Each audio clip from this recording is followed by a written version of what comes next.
Hi friends, அஸ்ஸலாமு அலைக்கும். Welcome to Raifa kitchen. நம்ம இன்றைக்கி டேஸ்டியான காரசாரமான பூண்டு சட்னி தாங்க எப்படி செய்கிறதுன்னு பார்க்க போகிறோம்.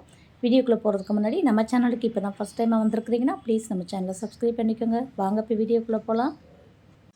ஒரு கடாயில் எண்ணெய் சேர்த்துக்கோங்க. நான் நல்லெண்ணெய் தான் சேர்த்துருக்கேன். ஒரு 20-25 அளவுக்கு பூண்டு பல் இருக்கும். அதாவது ஒரு 100 கிராம் அளவுக்கு பூண்டு உரித்து வச்சுருக்கேன். அதை போட்டு இதை வதக்கிடலாம். அதை விட கம்மியாக சின்ன வெங்காயம், பெரிய சைஸாக இருந்தால் ஒரு 10 சேர்த்துக்கோங்க. நான் சின்னதாக இருக்கிறனால ஒரு 20 வெங்காயம் சேர்த்துருக்குறேன். அதையும் சேர்த்துட்டு நல்லா வதக்கி விட்ருங்க. ஓரளவு வதங்கினாலே போதும். நம்ம திரும்ப கொதிக்க விட தான் போகிறோம். இப்போ இது கூட காரத்துக்கு தேவையான வத்தல் சேர்த்துடலாம். நான் ஒரு 10 வத்தல் சேர்த்துருக்குறேன். இந்த சட்னி நல்லா காரமாக இருந்தால் தான் நல்லாயிருக்கும். நீங்கள் காரம் நல்லா சாப்பிடுவீங்கன்னா இன்னும் 2-3 வத்தல் எக்ஸ்ட்ராவே சேர்த்துக்கோங்க. சேர்த்துட்டு இதை நல்லா வதக்கி எடுத்துடலாம். இப்போ இது கூடவே ஒரு சலம் அளவுக்கு புளி சேர்த்துக்கோங்க. உங்களுக்கு புளிப்பு எந்த அளவுக்கு வேணும்னு பார்த்துக்கோங்க. நல்லா புளிப்பு, காரம், உப்பு எல்லாம் இருந்தால் தான் அந்த டேஸ்ட் நல்லாயிருக்கும் பூண்டு கூட சேரும்போது. அதனால் நல்லா ஒரு சொல அளவுக்கு புளி சேர்த்துட்டு இதை நல்லா ஆற விட்டுருங்க. ஆறுனதுக்கப்புறம் நம்ம மிக்ஸி ஜாரில் சேர்த்துட்டு தேவையான அளவுக்கு உப்பு சேர்த்துட்டு நல்லா நைஸாக அரைச்சி எடுத்துருங்க. தண்ணியெலாம் ரொம்ப ஊற்ற வேணாம், நம்ம கொஞ்சம் திக்காகவே அரைச்சி எடுத்துக்கலாம். இப்போ நான் அரைச்சி எடுத்துகிட்டு வந்துட்டேன். இப்போ இதுக்கு நம்ம தாளிப்பு கொடுத்துடலாம். இப்போ தாளிக்கிறதுக்கு நம்ம நல்லெண்ணெயே சேர்க்க போகிறோம். நல்லெண்ணெய் கொஞ்சம் நிறையா சேர்த்துக்கோங்க. எண்ணெய் நிறையா சேர்க்கறதுனால அது நல்லெண்ணெயாக இருந்தால் உடம்புக்கு நமக்கு நல்லதாக இருக்கும்.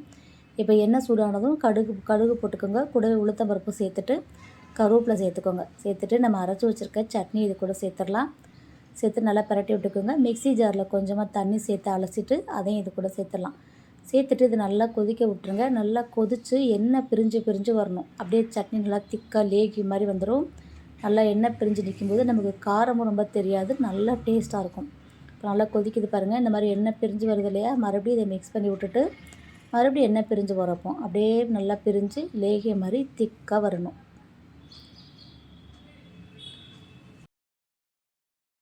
அவ்வளோதான், சட்னி இப்போ நல்லா திக்காக எண்ணெய் பிரிஞ்சு ரெடி ஆகிடுச்சு. நம்ம அப்படியே ஸ்டவ் ஆஃப் பண்ணிக்கலாம். இது இட்லி, தோசை கூட சாப்பிட்றதுக்கு நல்லா சூப்பராக இருக்கும். நல்லா தோசை ஊற்றிட்டு அது மேலே அந்த சட்னியை ஃபுல்லாக தடவிட்டு நல்லெண்ணெய் இல்லை நெய் ஏதாவது ஊற்றி நல்லா சுருட்டி எடுத்திங்கன்னா தோசை சாப்பிட்றதுக்கு அவ்வளோ ஒரு டேஸ்ட்டாக இருக்கும். எந்த காரமும் தெரியாது. நீங்கள் இது 2-3 நாளைக்கு வச்சு சாப்பிடணும்னு நினச்சிங்கன்னா நல்லா ஒரு கண்ணாடி பாட்டிலில் போட்டு ஸ்டோர் பண்ணி ஃப்ரிட்ஜில் வச்சுக்கோங்க. நம்ம 1 வாரம் வரைக்கும் கூட வச்சு சாப்பிடலாம். நம்ம இந்த சட்னி செஞ்சு வச்சிட்டோன்னா நமக்கு அவசரத்துக்கும் யூஸ் ஆகும். ஏன்னா சில நேரம் காலேஜுக்கு, ஆஃபீஸ்க்கு போகிற பசங்க காலைல இருந்து டிஃபன் சாப்பிட மாட்டாங்க, லேட் ஆயிடுதுன்னு. அப்போ நம்ம சட்னி சாம்பார்லாம் வச்சு கொடுத்தோம்னா கீழே கொட்டுது மேலே கொட்டுதுன்னு சொல்லிட்டு வேணான்னு சொல்லிடுவாங்க. இந்த சட்னி செஞ்சு வச்சுட்டோம்னா தோசைக்குள்ளே வச்சு மடித்து நம்ம கொடுத்து விடலாம், இட்லிக்கும் வச்சு கொடுத்து விடலாம். கீழே மேலே சிந்தாமலும் இருக்கும். பசங்க எடுத்து தொட்டு சாப்பிட்றதுக்கும் ரொம்ப ஈஸியாக இருக்கும்.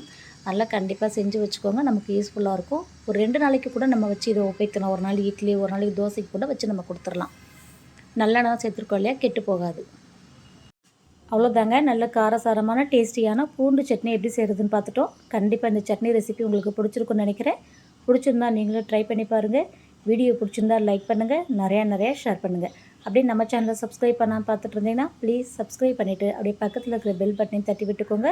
அப்போ தான் நான் போடுற வீடியோலாம் உங்களுக்கு உடனே நோட்டிஃபிகேஷன் ஆகும். நான் போடுற வீடியோலாம் ப்ளீஸ் ஸ்கிப் பண்ணாமல் பார்த்து எனக்கு சப்போர்ட் பண்ணுங்கள். அஸ்ஸலாமு அலைக்கும்.